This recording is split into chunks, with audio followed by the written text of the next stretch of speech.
बिस्मिल्लाहिर्रहमानिर्रहीम। आज का लेक्चर हमारा पीपीसी पे कंटिन्यूएशन है प्रीवियस लेक्चर से, क्योंकि हम चैप्टर 2 कर रहे हैं यानी जनरल एक्सप्लेनेशंस।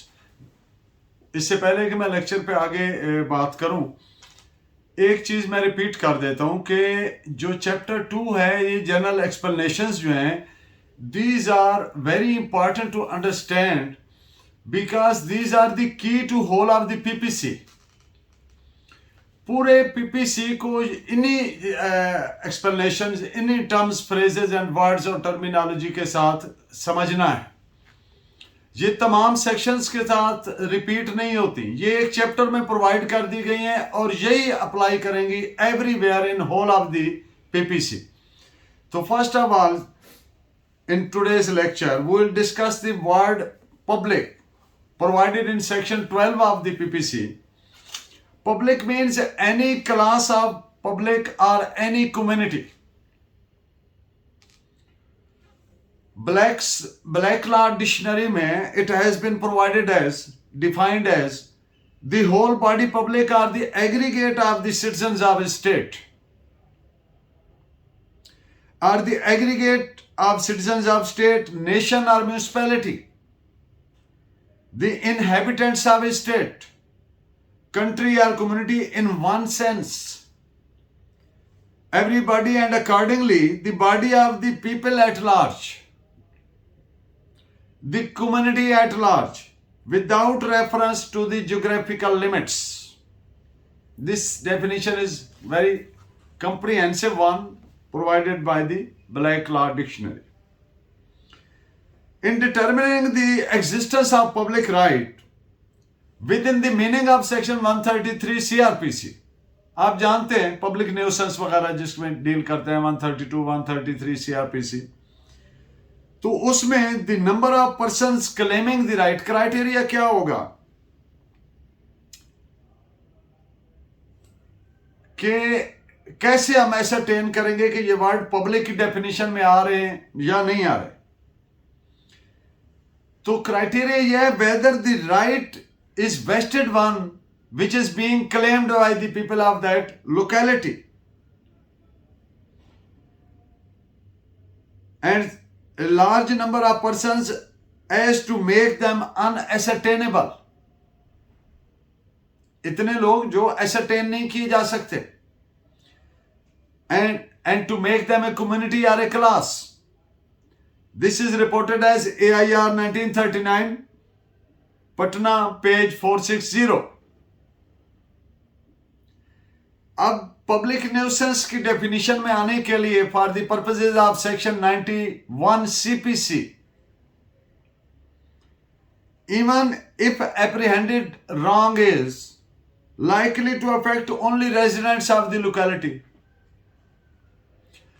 For instance, कोई एक ऐसी रॉन्ग है, कोई छोटी सी पुल है जो आगे पूरे मोहल्ले को अफेक्ट करती है, तो ये एक पर्टिकुलर लोकेलिटी है जो उससे अफेक्ट हो रही है।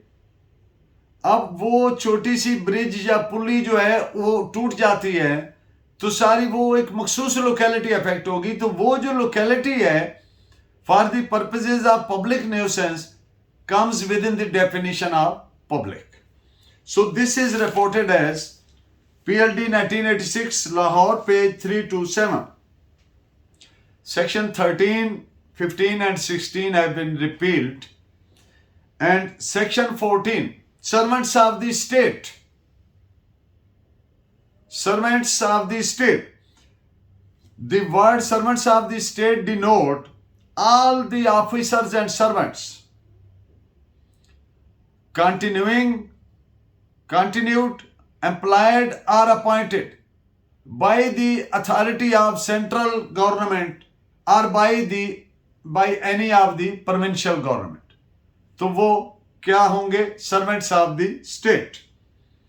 This is provided in section 14 of PPC. Section 17, government. The word government denotes the person or persons authorized by law to administer executive government in Pakistan or any part of Pakistan. वो शख्स या अशखास जिनको कानून ने इख्तियार दिया है कि वो एग्जेक्टिव इख्तियारात करें इस्तेमाल पाकिस्तान पूरे में या उसके किसी हिस्से में, is deemed to be government. इस पे चंद एक केस लॉ के जरिए, चूंकि अहम टॉपिक है गवर्नमेंट वाला, तो इसकी फर्दर एक्सप्लेनेशन कर देता हूं। अब government denotes more than governor or his advisor. It denotes person or persons authorized by law to administer executive powers is government. और जो provincial ministers होते हैं, those are not the officers subordinate to the government, hence they are not government. But in popular language or parlance, they may be referred to as such. सूबाई वजीर governor के are not officer subordinate to governor, hence they do not come within the definition of the word government, लेकिन आम तौर पर they are called so, referred to as such. This is reported as AIR 1939, Calcutta, page 5 to 9। High court is also a part of government. This is reported as PLD 1961, Supreme Court 237. Collector, because he is acting in the management of Mauza village Tahsil district, so he is a government because he is authorized by law to exercise the executive powers. This is reported as 1899 bracket में 26 Calcutta 158. Now the word judge, what does it mean? Section 19 of PPC has defined the word judge as it does not include the person only who has been officially designated, notified as a judge, but it also includes every person empowered by law in any legal proceedings, चाहे वो civil है चाहे वो criminal है। जज सिर्फ वो नहीं है जिसका ऑफिशियली डेजिग्नेशन नोटिफाई हुआ है, बल्कि हर वो शख्स जज है जिसको ये इख्तियार दिया गया है कि वो लीगल प्रोसीडिंग, चाहे वो कोई सी भी है, सिविल है, क्रिमिनल है, व्हाटएवर, उनमें एक डेफिनेट जजमेंट देने का इख्तियार रखता है। डेफिनेट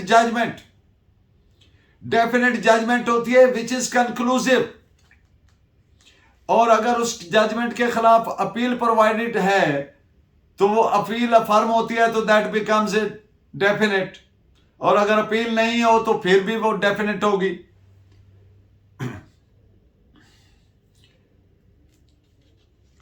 ये उसकी डेफिनेशन प्रोवाइड करती है सेक्शन 19। और एक से ज्यादा जजेस का जैसे बेंच होता है, who is one of the body of the persons, और वो सारे पर्संस क्या है, अथराइज्ड बाय लॉ है, किसके लिए, to give a definite judgment, तो वो भी जज की डेफिनेशन में आएंगे। यानी 3 मैजिस्ट्रेट्स का बेंच या 3 जजेस किसी भी और का बेंच, 2 जजेस का बेंच, फुल बेंच, तो वो बॉडी ऑफ पर्संस हो गए authorised by law to give a definite judgment, तो वो जज की डेफिनेशन में आए। अब इसमें एक इलस्ट्रेशन प्रोवाइडेड है, तो as a obiter dicta, by the way illustration equally binding है जैसे एक सेक्शन होती है।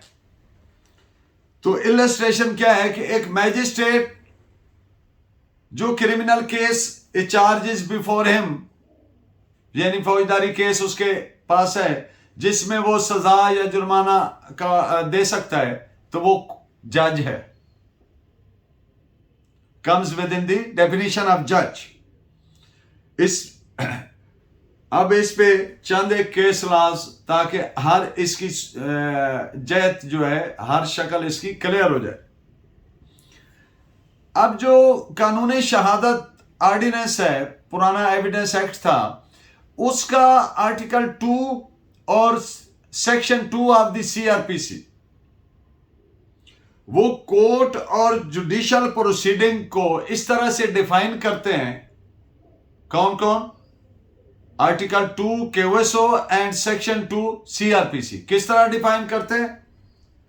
कि power of taking evidence on oath,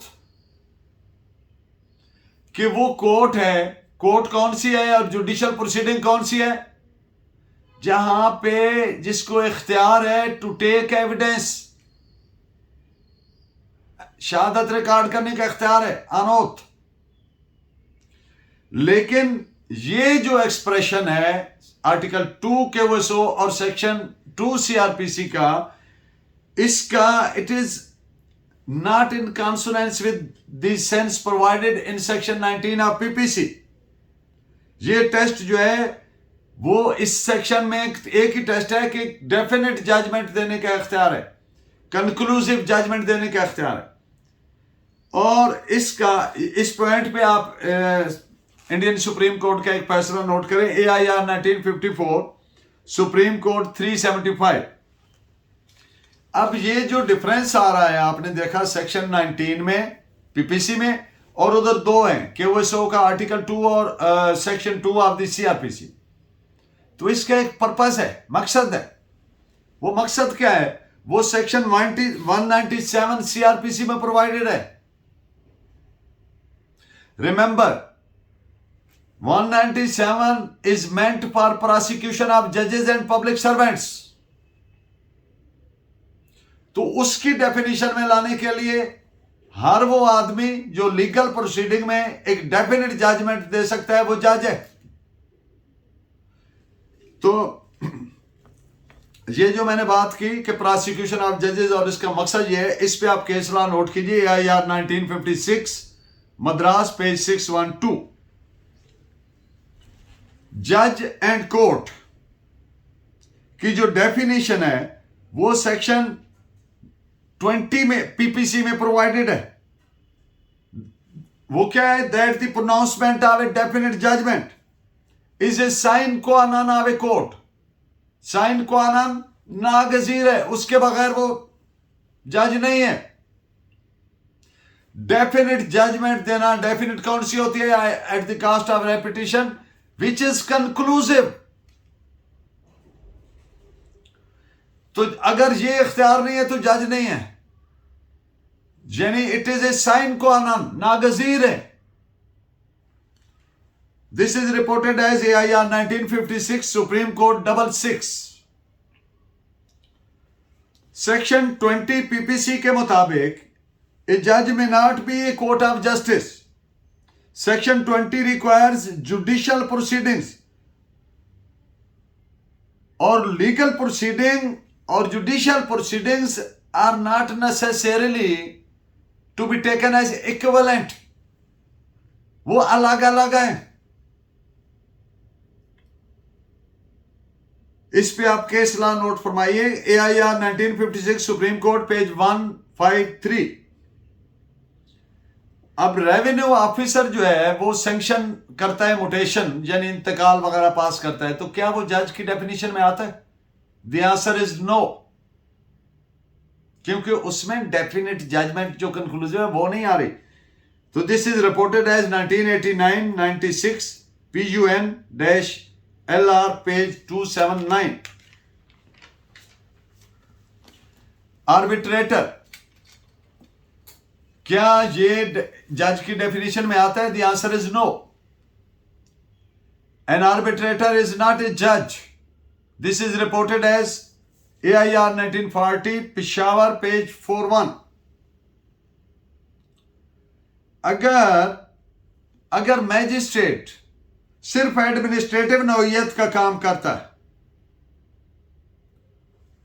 तो क्या वो जज की डेफिनेशन में आता है? The answer is no. This is reported as AIR 1956 supreme court page 66। क्योंकि डेफिनेट जजमेंट पास करने का इख्तियार जो है, power to pass a definite judgment is a sine qua non, नागजीर है, लाजम है, उसके बगैर नहीं जज की डेफिनेशन में आएगा। जो एक्सप्रेशन लीगल प्रोसीडिंग्स का इस्तेमाल हुआ है सेक्शन 19 में, That means a proceeding regulated or prescribed by law in which a judicial decision may or must be given. And a judicial proceeding is not equivalent to the legal proceeding. मिसाल के तौर पर sorry, अब एक presiding officer है, nomination paper आए, उसने scrutiny की, वो उसने रिजेक्ट कर दिए या एक्सेप्ट कर लिए। अब ये रिजेक्शन या एक्सेप्टेंस जो है, ये एक डेफिनेट जजमेंट के जुमरे में आता है। तो इसलिए ये क्या एक्ट होगा? ये जुडिशियल जजमेंट, ये जुडिशियल प्रोसीडिंग नहीं तस्वर होगी, लीगल प्रोसीडिंग तस्वर होगी। जो मैंने अर्ज किया ना कि जुडिशियल और लीगल प्रोसीडिंग्स इक्विवेलेंट नहीं है, एक जैसी नहीं है, सेम नहीं है, अलग अलग है। अब जो प्रिजाइडिंग ऑफिसर ने एक्सेप्ट या रिजेक्ट किया तो वो डेफिनेट है, लेकिन वो जुडिशियल प्रोसीडिंग नहीं है, वो लीगल प्रोसीडिंग है। This is reported as AIR 1929 Madras, page 175। Again said, power to give a definite judgment includes not only a person officially designated, but also every person who is empowered by law to give a definite judgment. A definite judgment means a judgment which is, so far as the court delivering is concerned, is conclusive. This is reported as 1907 bracket में आगे 5 criminal law journal 225। Judgement देने का अख्तियार लाजिम है कि legal proceeding में हो, इसके अलावा नहीं होगा। This is reported as AIR 1929 Madras, page 175। Magistrate कब जज नहीं होता? When he has no sanction of a criminal case, यानी कोई क्रिमिनल केस, फौजदारी केस वो डील नहीं कर रहा, एडमिनिस्ट्रेटिव नौयत का काम कर रहा है, then he is not a judge. This is reported as AIR 1926 Patna, page 214। अब एक असिस्टेंट कलेक्टर है कम एग्जीक्यूटिव मैजिस्ट्रेट, लेकिन he is discharging judicial duties in exercise of powers given by law to him. So he comes with the definition of the judge and has the immunity and enjoys the immunity under section 77. This is reported as 1998 bracket में 1RAJ criminal cases 609। एक village magistrate है who is authorized by law, who is proceeding under some certain law, किस लिए? for prevention of offenses।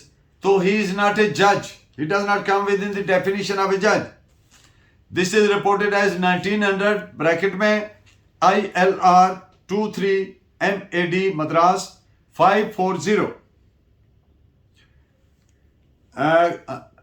Inquiries commission 1850, उसके तहत अगर एक commissioner को किसी पब्लिक सर्वेंट के खिलाफ इंक्वायरी का चेयरमैन मुकर्रर किया गया या हेड मुकर्रर किया गया है, तो वो उसकी जो प्रोसीडिंग है और उसका जो फैसला है और वो सारे उसके इस एक्ट को, कंडक्टिंग ऑफ इंक्वायरी को, जज की डेफिनेशन में नहीं आता, वो जज नहीं होगा।